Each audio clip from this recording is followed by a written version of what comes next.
The autumn rain fell like tears upon the windows of Ashford House, each droplet a small funeral for what once had been.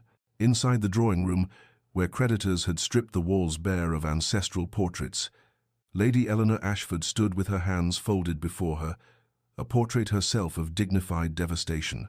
At 24 she had imagined a different life, one filled with love, perhaps, or at least choice.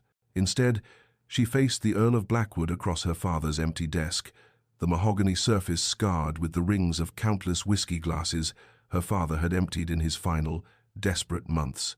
The Earl was tall, dark-haired, with eyes the color of winter storms, beautiful in the way that dangerous things often are. He had not removed his gloves since entering her home, as though he feared contamination from their misfortune, or perhaps from something else entirely. "I require a wife," he said, his voice as cold and formal as a legal document. "You require salvation from social ruin and debtor's prison. The arrangement would be simple, Lady Eleanor.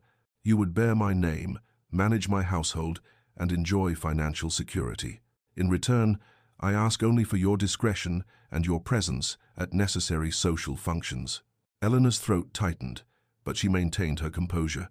"And what of the other aspects of marriage, my lord?" The Earl's jaw hardened, a muscle twitching beneath his pale skin.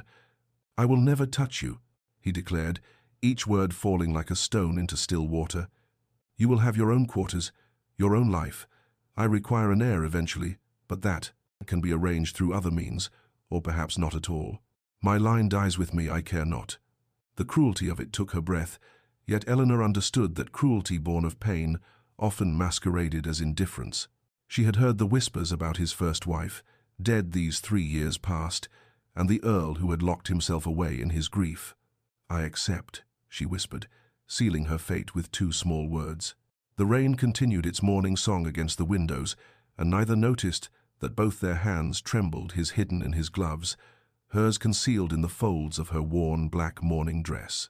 But before our lover's fate is revealed, subscribe so you never miss a chapter of romance and scandal. Now, let's begin. The church bells of St. Michael's tolled with all the joy of a funeral dirge. Eleanor stood before the altar, in a gown of ivory silk borrowed, like so much else in her life now, from the Earl's vast stores, likely worn by his first wife. The thought made her skin prickle, but she kept her spine straight, her chin lifted, her eyes forward. Adrian Thorne stood beside her like a marble statue, his face carved from stone, his responses to the vicar's questions delivered in a voice devoid of inflection. When the moment came to take her hand, he did so with his gloves still on, and Eleanor felt the leather barrier between their skin like a wall between 2 countries at war. The guests, and there were many, for an earl's wedding demanded attendance regardless of affection, filled the pews with rustling silks and barely concealed gossip. "Poor creature," one matron whispered behind her fan, "a business arrangement, nothing more." "They say he keeps his first wife's rooms locked," another added. "Shrine to the dead, curse upon the living."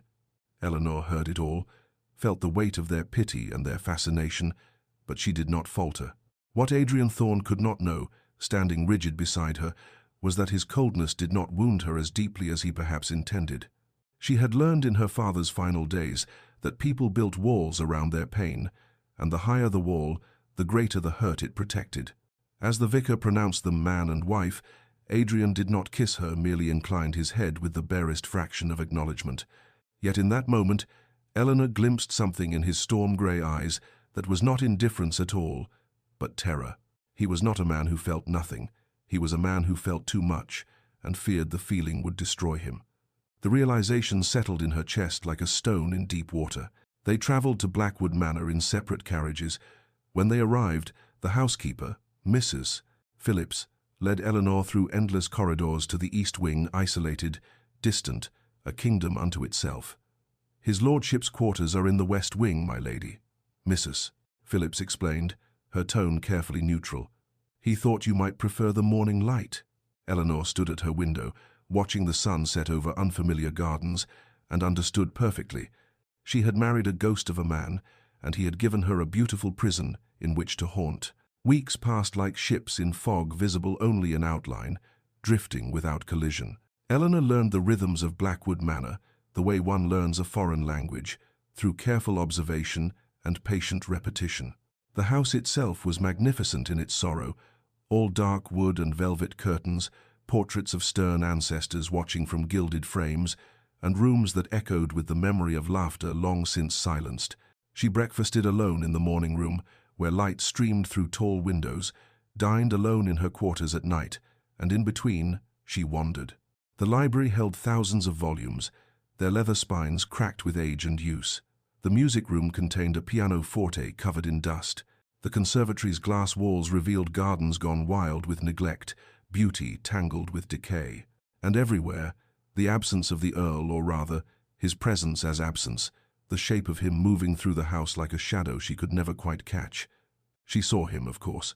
From her window, she watched him take his solitary walks each morning, striding through the grounds with his hands clasped behind his back, his dark coat billowing in the wind like the wings of some wounded bird. She glimpsed him in the study late at night, lamplight illuminating his profile as he bent over ledgers and correspondence, working as though labor might exhaust the demons that plagued him. They spoke perhaps a dozen words a week. Good morning, delivered in passing. The weather has turned. Observed to fill silence at a chance corridor meeting. Thank you, whispered by Eleanor when he arranged for her mother's modest pension without being asked. But mostly, silence. Eleanor found the rose garden by accident, hidden behind a stone wall at the manor's southern edge. It had been beautiful once she could see that in the bones of it, in the carefully planned beds and the wrought-iron arbors now choked with thorns. Someone had loved this place. Someone had tended it with devotion. She began, tentatively at first, to clear away the dead growth, to prune the wild canes, to coax life back into the neglected earth. She did not know that Adrian watched from his study window, his hand frozen on the curtain, his breath caught in his throat. She did not know that the rose garden had been his wife's sanctuary, or that seeing Eleanor there, alive, patient, creating beauty from ruin made his chest ache with something he dared not name. The library became Eleanor's refuge, a cathedral of words where silence felt purposeful rather than empty. She had discovered it properly on a rain-drenched afternoon in her third week at Blackwood Manor, and since then she returned daily, drawn by the smell of leather and old paper, by the promise of worlds beyond her gilded cage.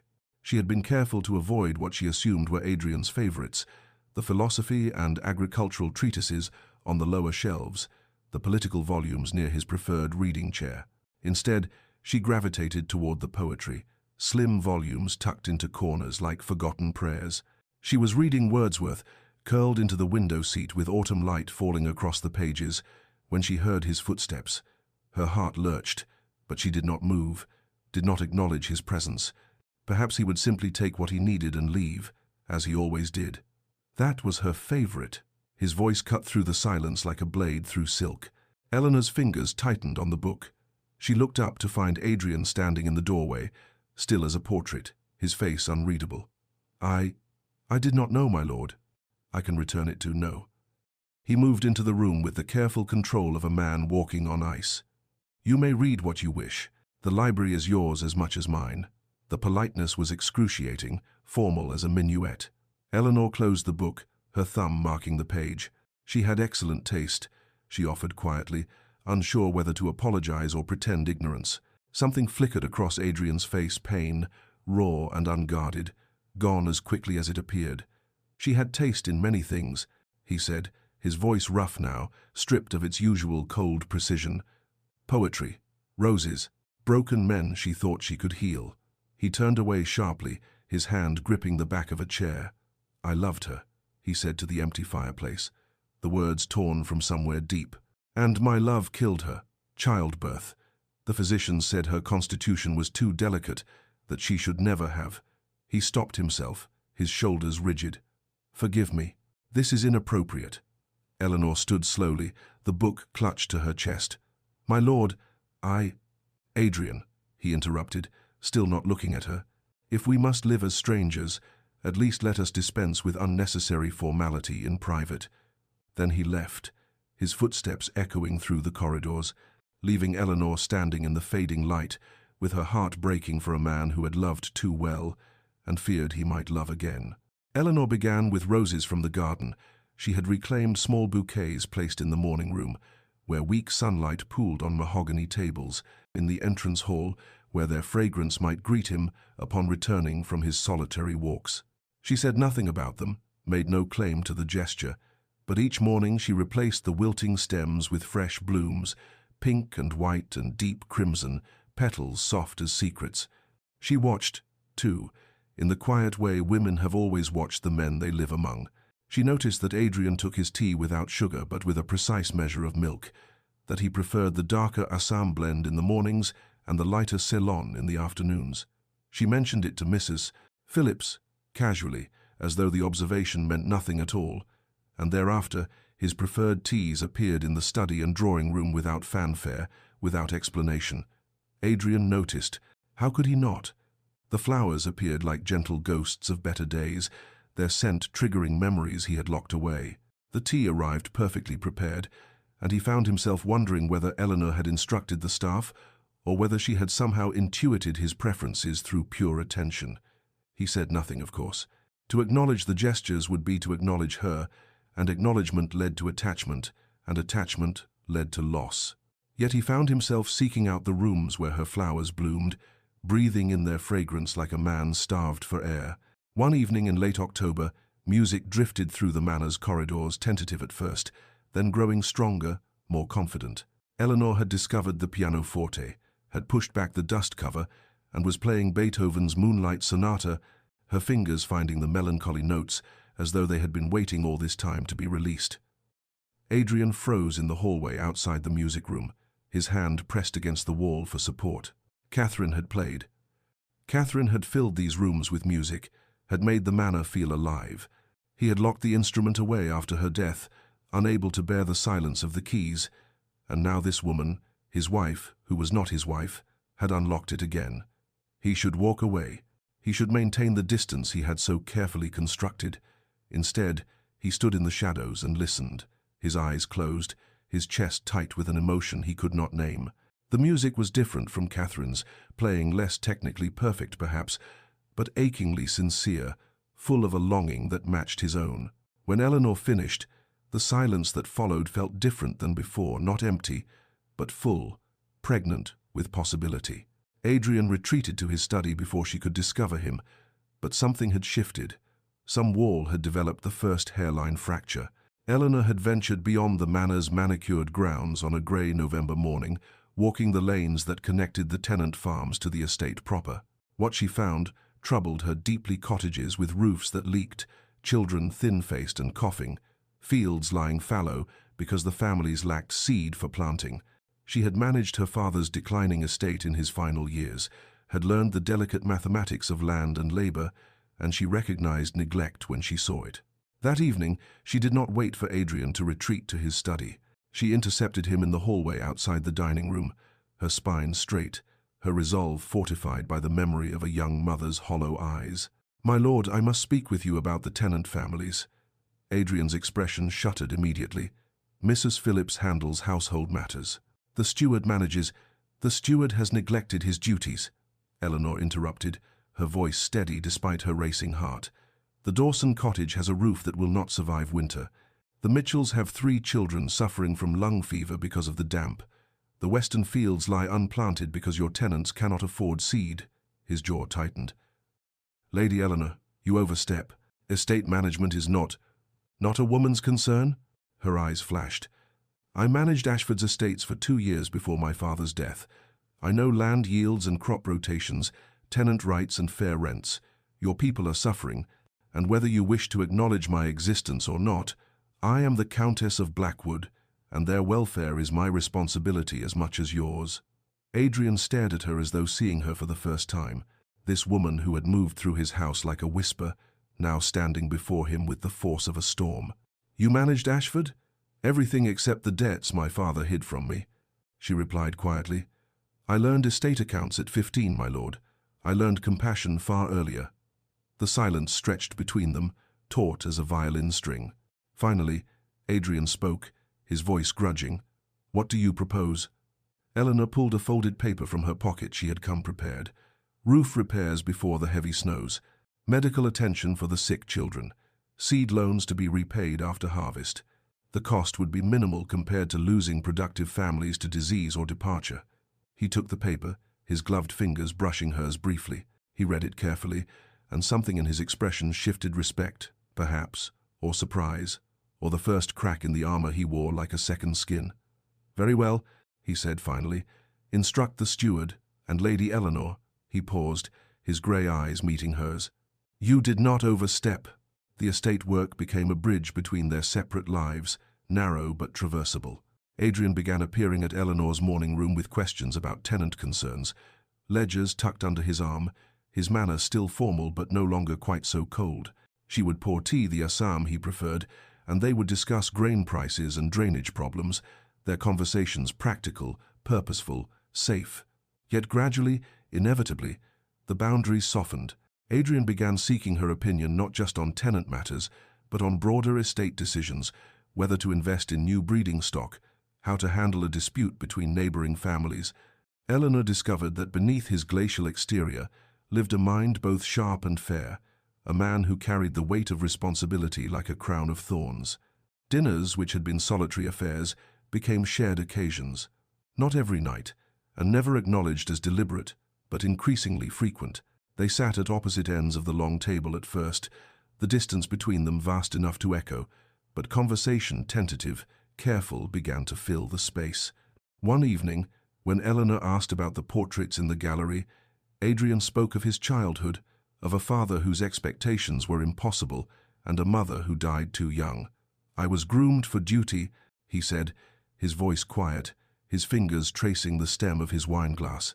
Love was never part of the curriculum. Eleanor understood then the architecture of his loneliness. "My father loved me," she offered in return, "but he loved his vices more. I watched him destroy everything we had, and I could not stop him. I learned that love alone is not always enough to save someone."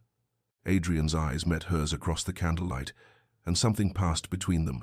Recognition, perhaps, that they were both survivors of different shipwrecks, clinging to different pieces of wreckage.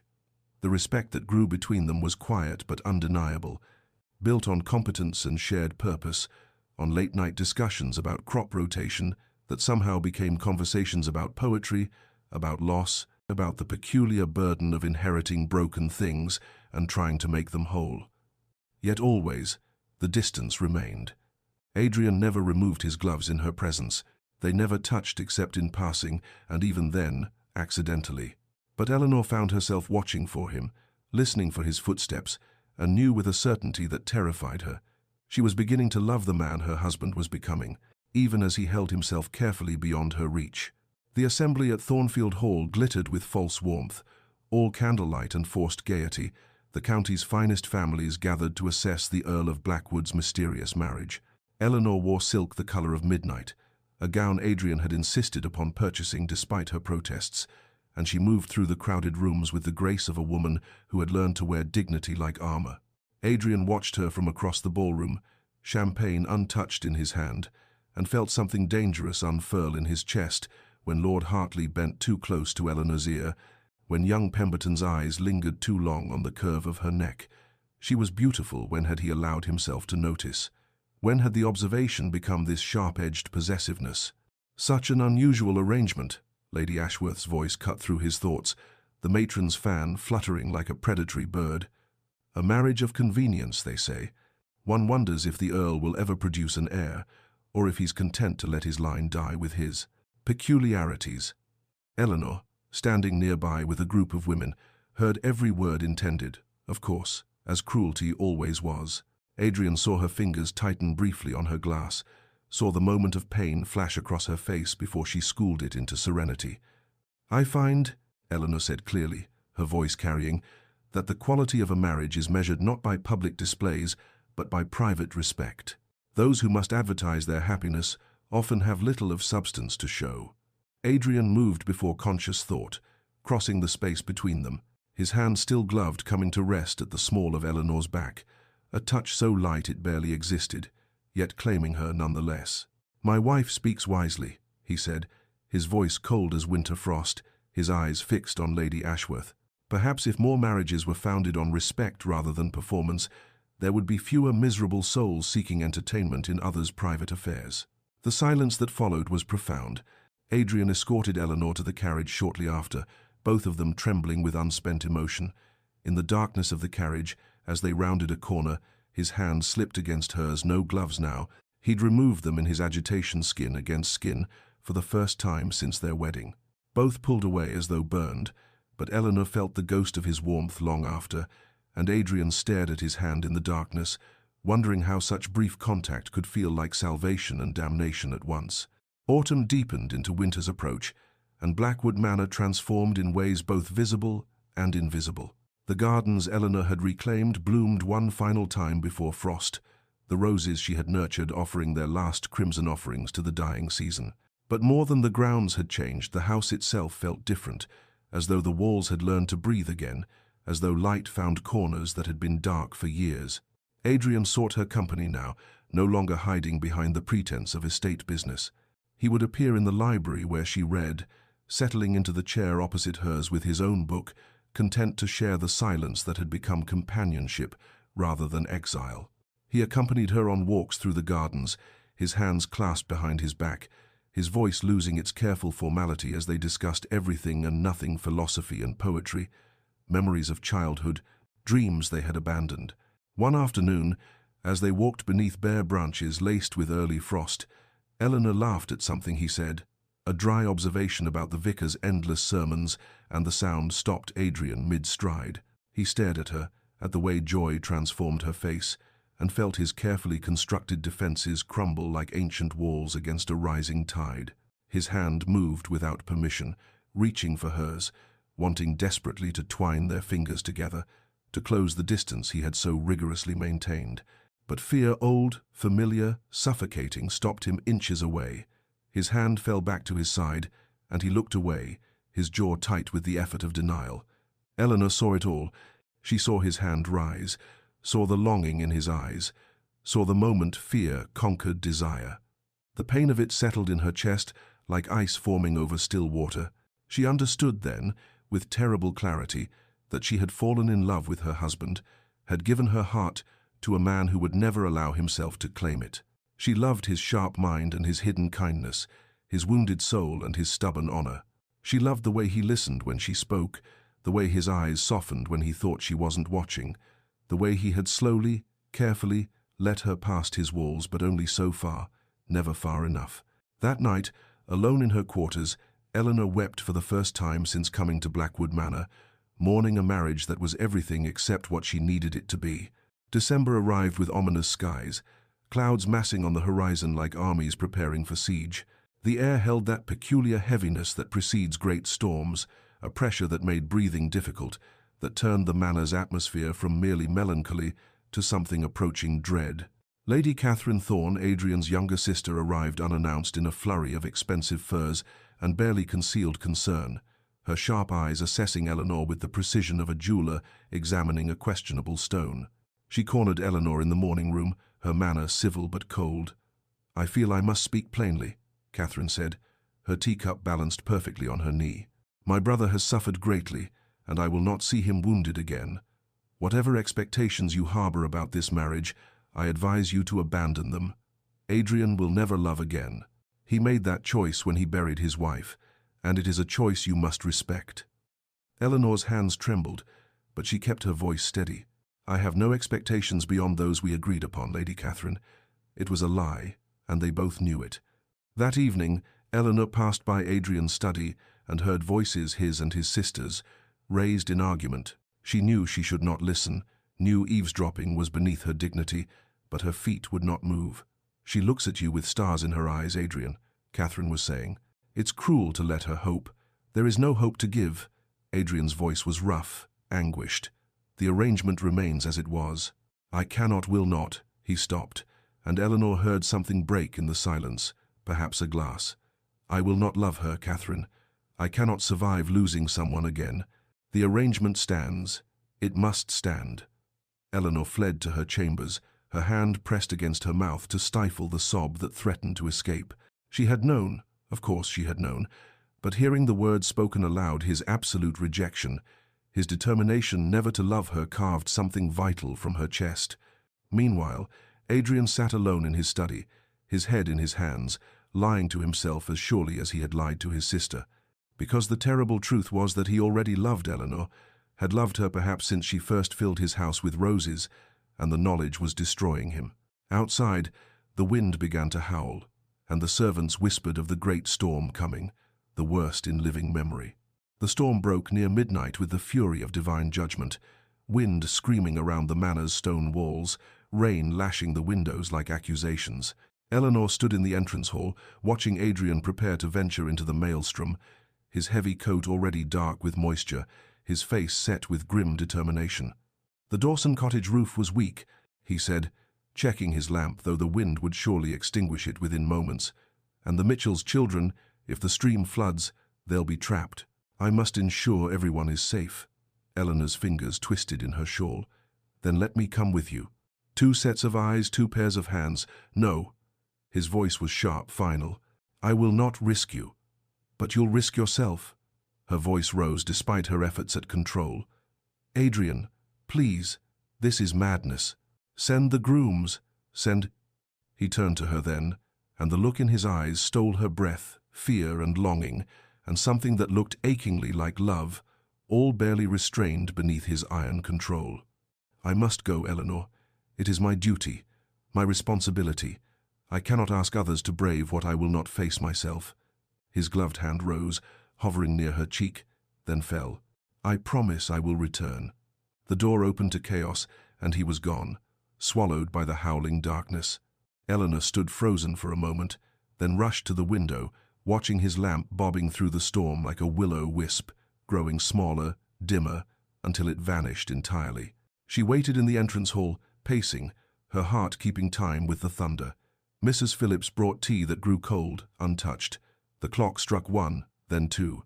The storm's fury only increased, battering the manor with relentless violence. At 3:30, Adrian's horse returned riderless, wild-eyed with terror, its saddle torn.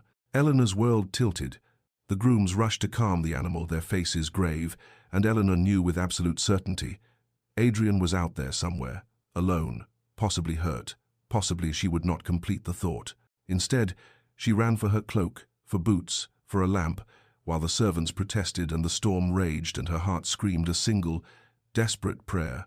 Let him live, let him live, let him live. The storm fought her every step, wind tearing at her cloak, rain blinding her, mud sucking at her boots, as though the earth itself conspired to keep her from him.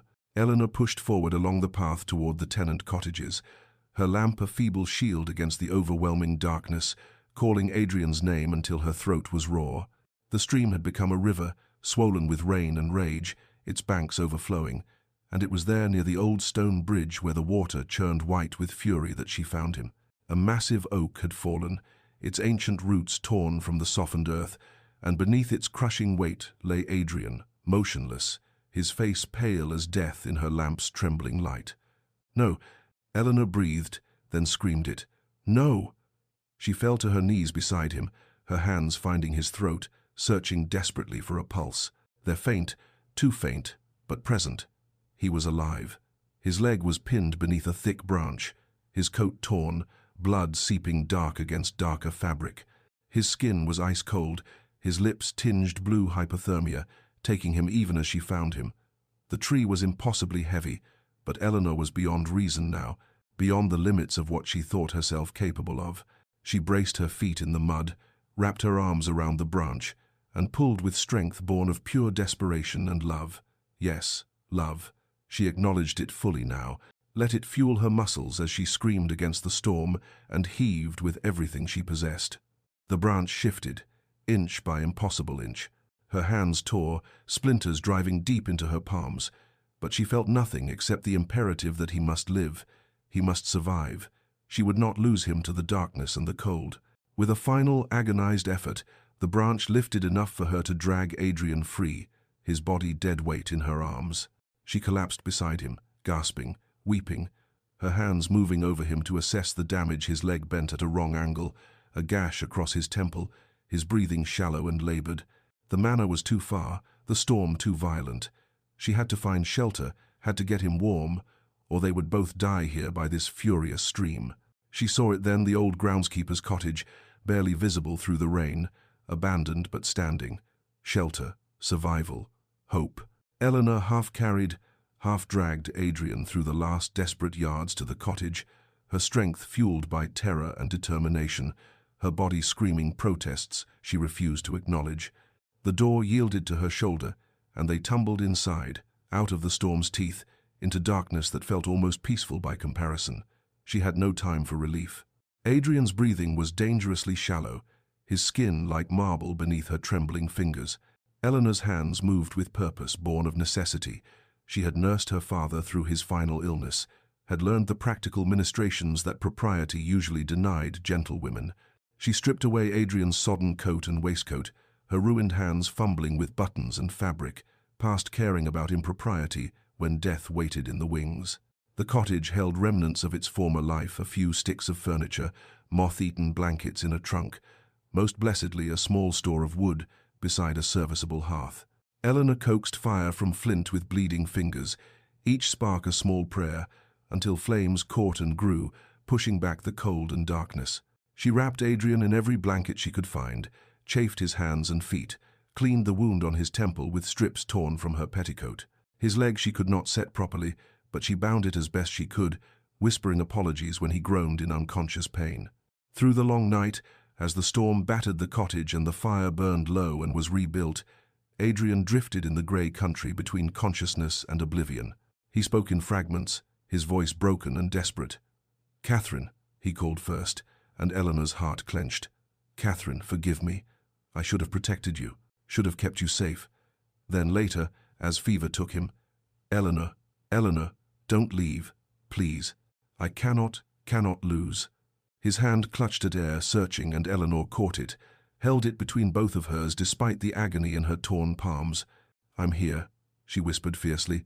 "I'm here, Adrian. I won't leave you." She understood then, with the clarity that comes in darkness before dawn, that his fear was not of loving but of the inevitable loss that followed love, that he had built his walls not from cruelty but from a grief so profound he believed it would destroy him to feel it again. He loved her, she knew it now with absolute certainty, and that love terrified him more than any storm.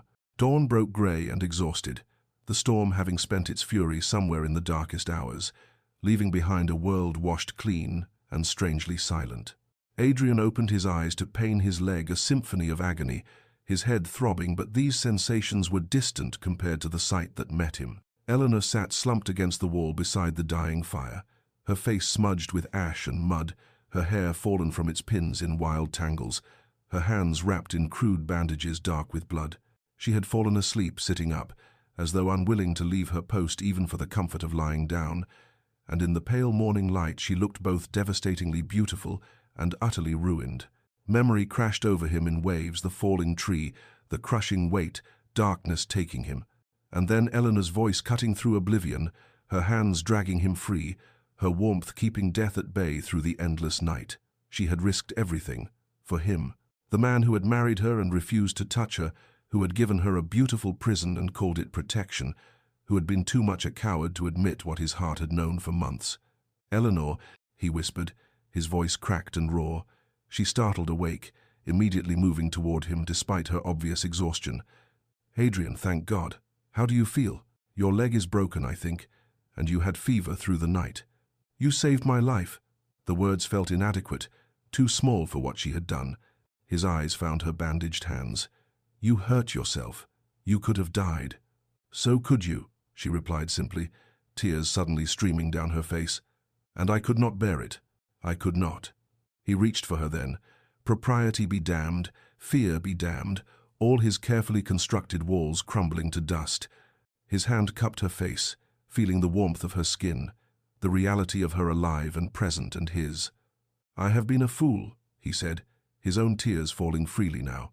"I told myself I was protecting us both, that distance was safety, that I could not survive loving and losing again.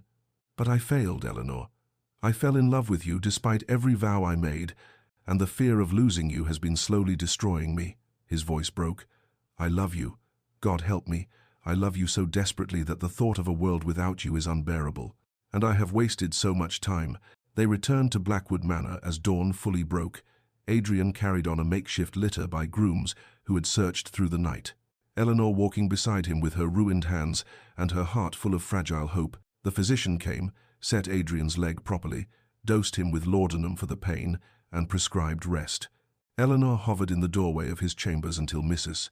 Phillips gently suggested she should rest as well, should tend her own wounds, and she retreated to her quarters feeling unmoored, uncertain whether the words spoken in that cottage had been truth or merely fever's lies. 3 days passed, then 4. Adrian remained sequestered in his chambers, recovering, and Eleanor told herself his absence was reasonable, necessary for healing. But when he finally emerged, pale and leaning on a cane, he did not seek her out. He nodded politely when they passed in corridors, thanked her formally for her quick thinking during the storm, and retreated to his study as though nothing had changed between them, as though he had not held her face and confessed love with tears streaming down his cheeks. Eleanor felt herself fracturing. Had she imagined the desperate tenderness in his voice?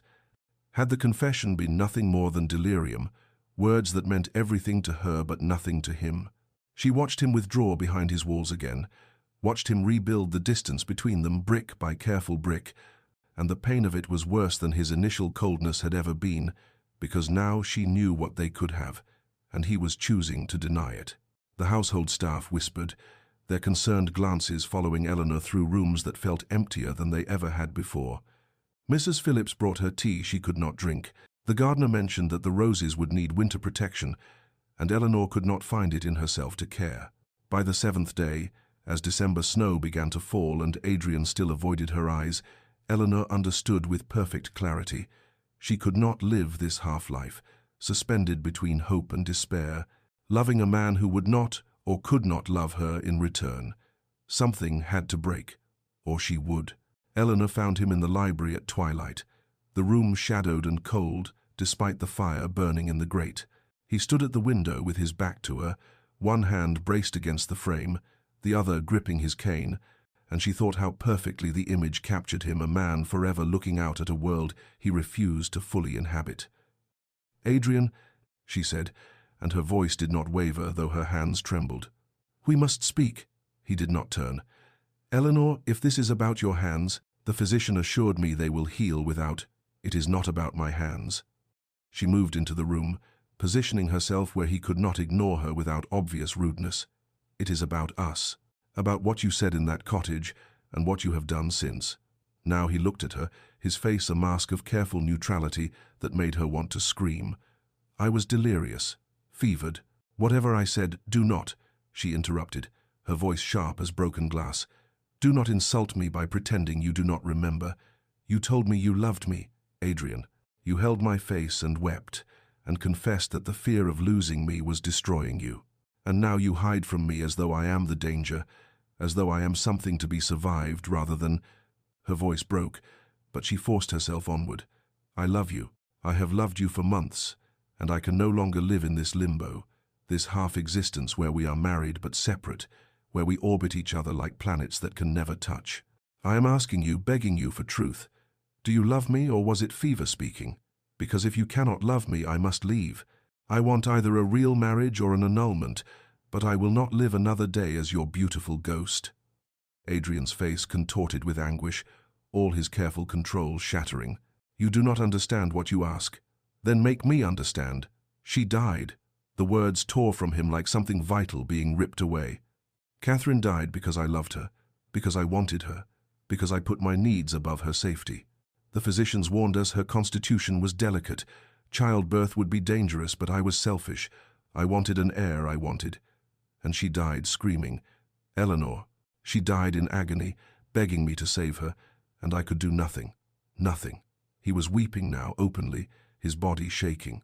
"I vowed I would never put another woman at risk, that I would never let my love become someone's death sentence. And then you—" He looked at her with such raw pain it stole her breath. "You are everything. And if I give in to this, if I love you as I want to, completely, without walls, and then I lose you." His voice failed entirely. Eleanor crossed the space between them, her ruined hands reaching for his face, forcing him to see her, to truly see her. "Do you think I do not know about death, Adrian? I watched my father destroy himself slowly, day by day, drinking away his pain and our future. I held his hand as he died, knowing I could not save him. I understand loss. I understand that loving someone does not guarantee their safety or their survival. Her voice was fierce now, blazing with conviction. But what you call protection is its own kind of death. You have been dying by inches in this mausoleum you have made of your life, and you would have me die beside you, not from childbirth or illness, but from loneliness and from the slow starvation of a heart that is never allowed to fully give or receive love. Adrian tried to turn away, but she held him fast. Catherine's death was not your fault. It was tragedy, cruel and random and unbearable, but it was not your punishment for loving her, and denying yourself love for the rest of your life will not bring her back or honor her memory. It only ensures that her death claimed 2 lives instead of 1. You do not understand the risk, he whispered, desperately. If anything happened to you because of me, then I would die having been loved. The words rang through the library like a bell. I would die having lived. Adrian, truly lived, not merely existed in beautiful rooms with a man too afraid to touch me. Yes, there are risks, there are always risks. I could fall from a horse, catch influenza, have my heart simply stop in the night. We are all walking toward death from the moment we are born. The only choice we have is whether we truly live first. She gentled her voice, her thumbs brushing away his tears. I am not Catherine. I am Eleanor, and I am choosing this, choosing you, choosing us, choosing love with full knowledge of every risk. But I cannot choose for both of us. You must decide. Will you live in fear of loss, or will you live in love despite it? Adrian stared at her. This woman who had walked into a storm to save him, who stood before him now offering not just her love, but her very life, trusting him with both. And in that moment, he understood. His walls had not protected either of them.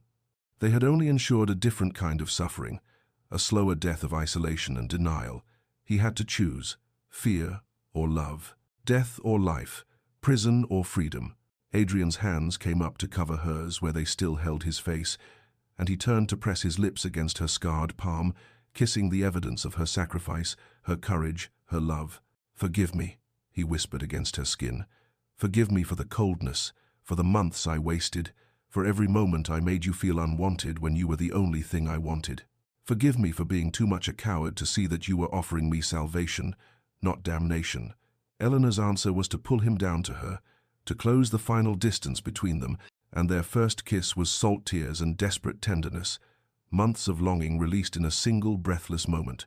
Adrian kissed her as though she were air and he had been drowning, as though she were dawn after endless night, and Eleanor felt herself falling, soaring, shattering into something new and whole. I choose you, Adrian breathed against her lips. I choose love. I choose life. I choose us. Every risk, every fear, all of it. I choose you, Eleanor, today and every day after. That night, Adrian moved his belongings from the west wing to Eleanor's chambers, no longer separate, no longer divided. The servants smiled as they carried his books and clothes, as lamplight spilled from rooms that had been dark, as laughter echoed through corridors that had known only silence. The manor itself seemed to transform, as though the building had been holding its breath and could finally exhale. Eleanor played piano while Adrian read beside her, his hand resting on her shoulder. They took meals together, lingered over wine and conversation that stretched into the small hours. They walked through winter gardens with fingers intertwined, and Adrian no longer wore his gloves, no longer maintained the careful distance that had defined their early months. They spoke of everything of Catherine without shame or guilt, of Eleanor's father without bitterness, of dreams they had thought lost and futures they might build together. They learned each other slowly, completely, with the reverence of two people who understood how precious and fragile love could be, and chose it anyway. Blackwood Manor, which had been a mausoleum, became a home, and two people who had been ghosts began, finally, truly, to live. Winter melted into spring, and with it came a transformation so complete that visitors to Blackwood Manor remarked they scarcely recognized the place. The gardens bloomed under Eleanor's devoted care, the tenant families thrived with roofs that no longer leaked, and fields planted with good seed, and through it all, Adrian and Eleanor moved as two halves of a completed whole, their happiness evident in every shared glance, every casual touch, every laugh that rang through rooms once silent. When Eleanor discovered she was with child, She felt Adrian's terror like a physical thing, saw it, in the sudden whiteness of his face, the trembling of his hands as they rested on her still flat belly. But this time, he did not retreat. Instead, he faced his fear directly, hiring the finest physicians in England, consulting with every expert, preparing obsessively for every possible complication. Yet he also trusted in Eleanor's strength, in the doctor's skill, in the love that bound them, in life itself. "I am afraid," he confessed to her one night as they lay together in the darkness, his hands spanning her swelling belly. "Every moment, I am terrified, but I would not trade this fear for the emptiness we had before. Whatever comes, we face it together."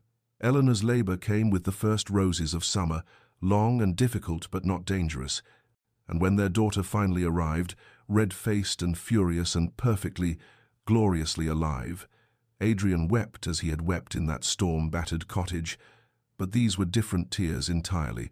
He held his daughter with shaking hands, this tiny creature who represented everything he had feared and everything he had learned to hope for, and felt the last chains of his old grief finally, completely, break. "Her name?" Eleanor asked softly from the bed, exhausted but radiant. "Hope," Adrian whispered, pressing his lips to the baby's forehead. "We shall call her Hope, because that is what you gave me." The estate prospered as never before, not merely in crops and profits, but in the kind of wealth that cannot be measured in joy and purpose, in community and care, in the knowledge that fear had been faced and love had won. 5 years had painted Blackwood Manor in colors Adrian had once believed lost to him forever. The gardens bloomed in riots of summer abundance, and through them ran 3 small figures in white dresses, Hope at 5, Grace at 3, and baby Faith toddling after her sisters with determined steps, her laughter like music carried on the warm breeze. Adrian sat beside Eleanor on the garden bench she had commissioned, his arm around her shoulders, watching their daughters chase butterflies through the roses she had brought back to life. His hair held threads of silver now, and Eleanor's face bore the soft lines of a woman who had smiled often and deeply, and they were more beautiful to each other than they had been on that cold wedding day that felt like another lifetime entirely. "Do you remember?" Eleanor said softly, her head resting against his shoulder. "When you told me you would never touch me?" Adrian's hand tightened on hers, their fingers interlaced as naturally as breathing. "I remember being a fool who mistook fear for wisdom, isolation for safety. I remember the woman who saved my life twice, once from a storm and once from myself."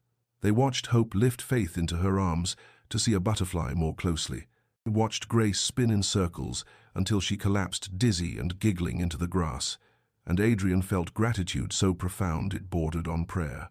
Dear listener, perhaps you too have known fear, the kind that builds walls around your heart and calls it protection, that mistakes loneliness for safety, that believes loving again means risking everything you cannot bear to lose.